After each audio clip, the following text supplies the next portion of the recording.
요엘서 보겠습니다. 요엘서는 시대 배경을 알 수 없는 예언서인데요. 성경 저자가 굳이 시대 배경을 말하지 않고 있다는 것은 굳이 그 시대 배경이 크게 중요하지 않기 때문이라는 이유도 있고요. 모든 시대를 살아가는 사람들에게 들려주는 하나님의 말씀이기 때문에 또 시대를 굳이 언급을 하고 있지 않는 경우도 있습니다. 그래서 1장 3절에는 이렇게 말씀을 하고 있습니다. 너희는 이 일을 너희 자녀에게 말하고 너희 자녀는 너희 자녀에게 말하고 그 자녀는 후세에 말할 것이니라. 이건 대대로 이어서 전해져야 될 말씀이다. 이렇게 말씀을 하고 있는 거예요. 요엘서를 기록한 그 요엘은요, 예루살렘 출신입니다. 그리고 요엘의 아버지로 소개되는 부두엘의 그 이름의 뜻이 특이합니다. 하나님께 설득당한 사람이라는 뜻이거든요. 그 아버지 역시 하나님께 붙들린 사람이라고 할 수 있을 것입니다. 그 부두엘의 아들 요엘의 이름의 뜻은 여호와는 하나님이시다 라는 뜻입니다. 요엘서는 메뚜기 재앙을 재앙의 전조로서 언급을 하면서 하나님의 진노의 날을 경고하고 있는 책입니다. 메뚜기는 떼를 지어서 곧장 앞으로만 날아가는 습성이 있다고 하죠. 그리고 아무것도 먹지 않고 쉬지도 않고 무려 3일 동안을 날아갈 수 있는 힘이 있대요. 그리고 사막 메뚜기의 경우는 최고는 2000여 킬로미터까지 이동할 수 있다고 합니다. 대단한 힘을 가진 메뚜기입니다. 그리고 그 메뚜기는 자기 몸무게만큼, 자기 덩치만큼의 먹을 것을 삼킬 수 있는 그런 먹성이 아주 좋은 곤충이라고 합니다. 1장 4절을 보면요. 팥중이, 메뚜기, 느치, 황충 이런 얘기가 나옵니다. 1장 4절 보면 팥중이가 남긴 것을 메뚜기가 먹고 메뚜기가 남긴 것을 느치가 먹고 느치가 남긴 것을 황충이 먹었도다. 이렇게 점층적으로 표현을 하고 있는데요. 팥중이는 사전의 뜻을 보면 메뚜기과의 곤충 이렇게 나오고요. 메뚜기는 우리가 아는 대로 그 메뚜기, 그리고 느치는 쌀, 보리, 곡식가루 등에 사는 메뚜기 이렇게 나옵니다. 그리고 황충은 메뚜기과에 속한 곤충 이렇게 나옵니다.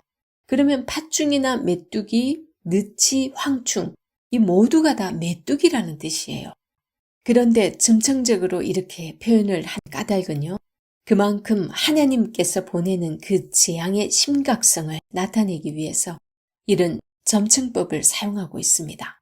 그리고 1장 4절에서 언급하고 있는 이 메뚜기는 정말 메뚜기를 의미하고 있을까요? 2장 25절을 보면요. 내가 전에 너희에게 보낸 큰 군대 곧 메뚜기와 느치와 황충과 팥중이가 먹은 횟수대로 너희에게 갚아주리니 이런 표현을 쓰고 있잖아요.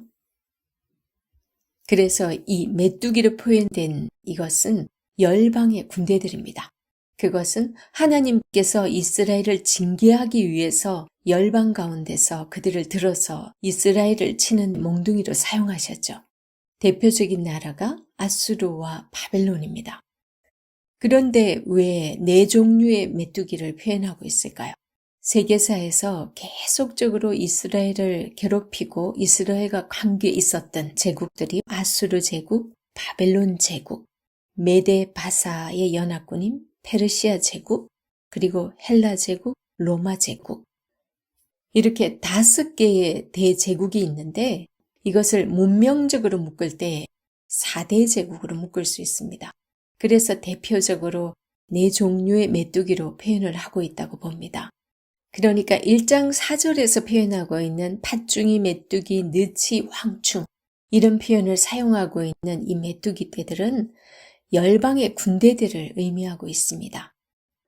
요엘서는 특히 전달하고자 하는 그 메시지를 더 잘 전달하기 위해서 상징을 많이 사용하고 있습니다. 그것의 대표적인 것이 이 메뚜기 재앙입니다. 요엘서의 주제를 보겠습니다. 첫 번째로 요엘서의 가장 두드러진 주제는요, 여호와의 날입니다. 하나님께서는 회개하지 않던 그 하나님의 백성을 여호와의 날이라는 말씀으로 경고를 하고 있는데요. 각 장마다 여호와의 날이라는 말씀이 등장하고 있습니다. 이 여호와의 날은 세상의 모든 것들을 재정립하시는, 새롭게 세우시는 그런 날입니다. 그래서 하나님의 말씀을 잘 순종해온 사람들에게는 그날이 구원의 날이 되겠지만 그렇지 못한 사람에게는 심판의 날이 될 것입니다. 요엘서의 여호와의 날은 모든 사람에게는 심판이 있을 것이라는 종말론적 그 말씀과도 부합되고 있습니다. 그런데 유대인들은 자기들의 죄는 생각하지 않고 자기들이 지금 어떻게 살아왔는지 그건 생각하지 않고 무조건 자기들은 선민이니까 여호와의 날은 자기들에게 구원의 날이요 기쁨의 날이라고 생각을 하고 있었어요. 그런데 1장 15절을 보면 슬프다 이 날이요 이렇게 말씀을 하고 있거든요. 슬프다 이 날이요 여호와의 날이 가까웠나니 곧 멸망같이 전능자에게로부터 이르리로다. 그리고 요엘서의 두 번째 주제입니다. 회개입니다. 특히 공동체의 리더들에게 회개를 촉구하고 있습니다. 1장 2절에 보면 늙은 자들아 너희는 이것을 들을지어다. 땅의 모든 주민들아 너희는 귀를 기울일지어다. 너희의 날에나 너희 조상들의 날에 이런 일이 있었느냐? 공동체 리더들과 그리고 모든 이스라엘 주민들에게 이렇게 회개를 촉구하고 있습니다. 하나님께서 원하시는 그 회개는 겉으로 잠깐 흉내내는 신용을 하는 그런 회개가 아닙니다. 말로서만 주님 죄송합니다. 그런 회개가 아닙니다. 2장 12절과 13절을 보면 여호와의 말씀에 너희는 이제라도 금식하고 울며 애통하고 마음을 다하여 내게로 돌아오라 하셨나니 너희는 옷을 찢지 말고 마음을 찢고 너희 하나님 여호와께로 돌아올지어다. 그는 은혜로우시며 자비로우시며 노하기를 더디하시며 이내가 크시사 뜻을 돌이켜 재앙을 내리지 아니하시나니. 회개를 촉구하고 있는 그 하나님의 말씀에는 그들에게 회복을 주시고자 하는 하나님의 그 사랑이 담겨 있는 것을 볼 수 있습니다. 그 다음에 요엘서의 주제 세 번째는 소망의 메시지입니다. 이게 바로 2장 12절 13절에도 나타나고요. 그리고 2장 28절에도 이렇게 나타나고 있습니다. 28절 그 후에 내가 내 영을 만민에게 부어주리니 너희 자녀들이 장래일을 말할 것이며 너희 늙은이는 꿈을 꾸며 너희 젊은이는 이상을 볼 것이며 28절 그 후에 내가 내 영을 만민에게 부어주리니 너희 자녀들이 장래일을 말할 것이며 너희 늙은이는 꿈을 꾸며 너희 젊은이는 이상을 볼 것이며 하나님께서 회개를 촉구하시면서 이런 약속을 또 해주고 있습니다. 소망의 메시지는 두 가지로 말씀을 하고 있는데요. 첫 번째가 옷을 찢지 말고 마음을 찢어 회개하고 돌아오면 용서해 줄 것을 말씀을 하고 있었고요. 두 번째는 성령이 임하여 만민에게 부어줄 것을 말씀을 합니다. 이게 바로 2장 28절 좀 전에 읽었던 겁니다. 이것은 신약 사도행전에서 성취가 되죠. 사도행전 2장 16절에서 17절 여기에서 베드로가 설교를 하잖아요. 마가의 다락방에서 성령 강림이 있은 이후에 사람들이 막 밖으로 나가죠. 광장에서 사람이 다 모여있는 그곳에서 베드로가 설교를 하죠. 그 설교에서 2장 16절에서 17절 이렇게 말씀하죠. 이는 곧 선지자 요엘을 통하여 말씀하신 것이니 일렀으되 하나님이 말씀하시기를 말세에 내가 내 영을 모든 육체에 부어주리니 너희의 자녀들은 예언할 것이요 너희의 젊은이들은 환상을 보고 너희의 늙은이들은 꿈을 꾸리라. 그때 요엘에게 예언을 했던 그 일이 오늘날 이렇게 이루어졌다라고 베드로가 말씀을 해주고 있습니다.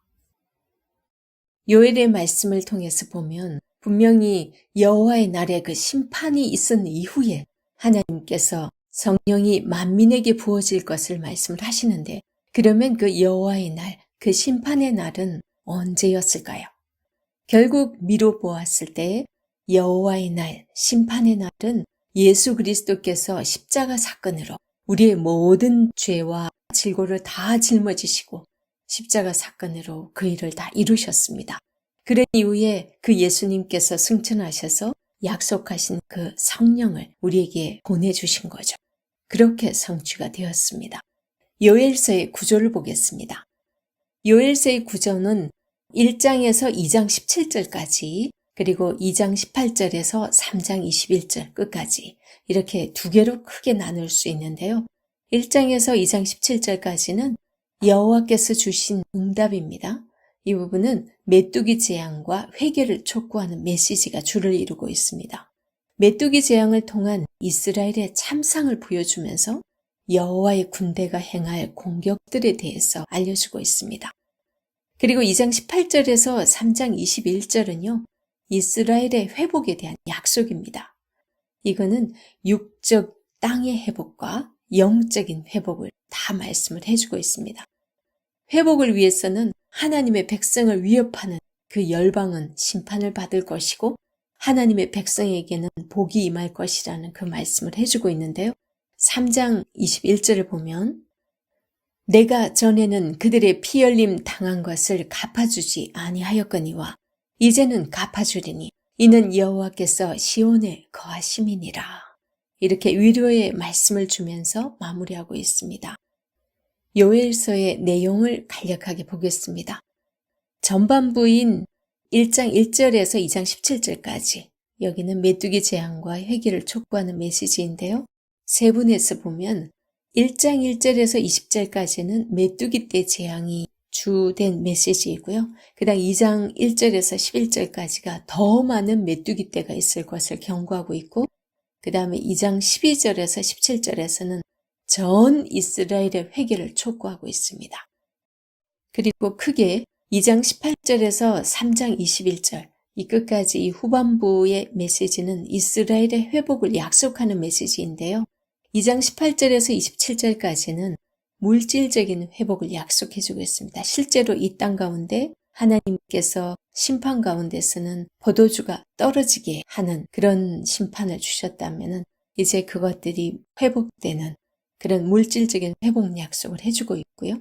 그 다음 2장 28절에서 32절 여기에서는 영적 회복을 약속해주고 있는데 3장 1절에서 15절이 그 모든 물질적 영적 회복의 약속은 또 무엇으로 이루어지냐? 3장 1절에서 15절에 보면 열방을 심판하심으로 그 회복을 또 이루어 주실 것을 약속해 줍니다.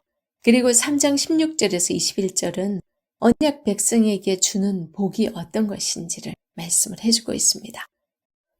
요엘서에 담긴 하나님의 뜻을 한번 보겠습니다. 첫 번째는 심판하시는 하나님, 그리고 용서하시는 하나님. 이 메시지가 아주 강하게 들어 있습니다.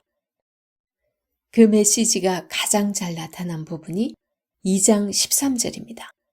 너희는 옷을 찢지 말고 마음을 찢고 너희 하나님 여호와께로 돌아올지어다.